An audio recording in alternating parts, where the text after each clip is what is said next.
A regulamentação da chamada barriga de aluguel é uma realidade no Brasil desde 1992, mas ao longo dos anos as normas foram aprimoradas. Desde o ano passado, o tema recebeu uma nova configuração. E a repórter Lara Veras traz os detalhes para a gente. Olha só, gente, diferentemente do que as pessoas aqui no Brasil podem pensar ainda, a gestação de substituição, popularmente conhecida como barriga de aluguel, já é regulamentada aqui no país. É possível sim. Para tirar todas as dúvidas, a gente vai conversar com o doutor Marcelo Cavalcante. Ele é médico especialista em reprodução humana. Doutor, desde quando, já é possível? A gente sabe que as normas mudaram, com o passar dos anos, mas desde quando já é possível um casal, uma mulher procurar fazer barriga de aluguel? Opa, Lara. O que existe regulamentando esse tema são resoluções do Conselho Federal de Medicina. E já na primeira resolução do Conselho Federal de Medicina, em 1992, já falava sobre útero de substituição, o termo popularmente conhecido como barriga de aluguel. O que houve recentemente, no ano passado, foi que ampliou potenciais cedentes de útero, cedentes temporárias de útero, que agora são parentes próximas de até 4º grau. Antes só permitiria até 2º grau. Quais são os critérios, que tipo de regras a pessoa que procure esse serviço deve obedecer? O que pode e o que não pode? Bom, a cessão temporária de útero, a útero de substituição, não tem um caráter lucrativo, não tem um fim comercial no Brasil. Talvez essa seja uma grande dificuldade. Outro critério é que a cedente do útero ela tem que ter um parentesco com o casal, aquela pessoa, aquela mulher que deseja ter o filho. E ela precisa também ter um filho, já ter gestado uma vez e ter um filho.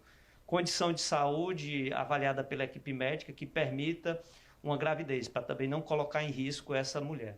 Tem que estar tudo certo, No caso de uma mulher já ter gestado um bebê, mas não ter mais esse filho, essa gestação ou foi interrompida ou aconteceu alguma coisa com o filho, e também casais homoafetivos. Como é que fica, Essa mulher que já teve gestação, mas não tem o filho, pode ser um útero de substituição, e os casais homoafetivos também podem procurar mulheres que aceitem na família, tem que ser parente, também podem procurar uma mulher disposta a fazer?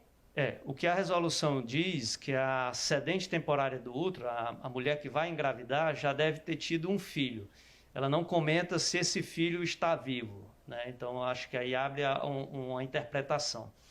E os potenciais pacientes que precisam de uma cedente temporária do útero são mulheres que têm algum problema uterino, que desejam engravidar, ela precisou retirar o útero por alguma patologia, um mioma, teve alguma alteração que precisou remover cirurgicamente esse útero, ou mulheres que nasceram com malformações uterinas também, ou casais homoafetivos, principalmente casais homoafetivos masculinos, ou uma situação em que aquela mulher ela tem um risco de saúde para a gravidez, e que aí estaria indicado um útero de substituição. Doutor Marcelo, e homens solteiros que queiram produção independente, podem solicitar barriga de aluguel também? Podem, É previsto na resolução que essa situação de uma produção independente, no caso, ou de uma mulher que não tenha uma condição ideal uterina, ela pode recorrer a uma cessão temporária de útero, ou um homem que deseja uma produção independente, ele vai precisar também de uma cedente temporária de útero. E por conseguinte, como é feito, todo o processo, essa reprodução assistida, do que é preciso, todas as pessoas envolvidas, do que é preciso até que tudo se encaminhe corretamente, a gestação aconteça e a pessoa que solicitou possa ter seu filho? Primeiro, precisa a parte documental, que todos os atores, todas as pessoas envolvidas estejam cientes, tanto o casal ou a produção independente que vai querer ter o filho, juntamente com a cedente temporária, existem os termos de consentimento, a parte documental, para ficar bem claro, somente essa cessão temporária do útero. Em seguida é feito todo o processo da fertilização em si, o procedimento feito no laboratório, em que é gerado um embrião, e depois de gerado esse embrião pelo casal, no caso de um casal hétero, você vai ter o óvulo da mulher com o espermatozoide do homem, gera o embrião, em seguida esse embrião é transferido para o útero da cedente. E depois, com o nascimento, vem a parte legal do registro da criança, tá? Que aí é dado todos esses termos pela clínica, existe o acordo realizado pela cedente, e aí com essa documentação o casal vai fazer o registro da criança no cartório. Doutor, com todas as regulamentações que a gente já acompanhou, prevê em alguma dessas medidas aquela situação que a gente imagina, eu acho que o senso comum já imagina, a pessoa que gestou, a mulher que gestou, de repente se afeiçoar ao bebê, né? Prevê algum tipo de situação ou tudo isso já é resolvido previamente com a documentação? A resolução do CFM aqui no Brasil, ela tenta minimizar esse provável problema quando ela limita a pessoas do convívio familiar, tá? Que teoricamente seria um pouco mais simples de resolver a situação. Mas é garantida pela a questão documental, tá? Seria mais fácil, teria mais problema aqui no Brasil se você fizesse fora do que é recomendado pela resolução, uma pessoa que não tivesse um vínculo próximo e essa pessoa depois não quisesse entregar a criança após o nascimento. Não estando embasado na resolução, você vai ter problema do ponto de vista legal.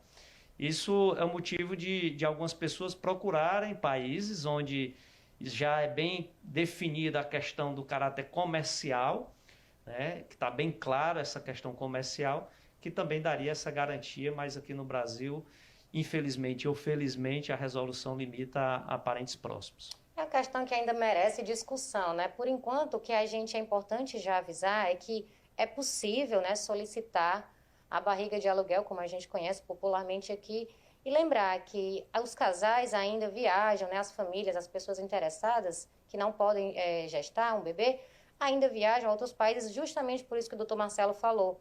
Em outros países é possível pagar a uma pessoa até desconhecida, né, que possa aceitar fazer a gestação temporária, né, o útero temporário.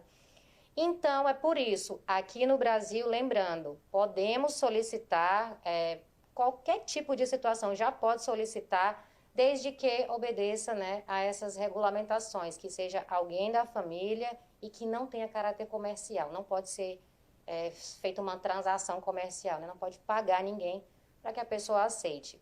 É isso que a gente vai trazer para vocês, a gente segue acompanhando. À medida que essa discussão for avançando, o que mudar, a gente também retorna, viu? São essas as informações, eu volto com você no estúdio.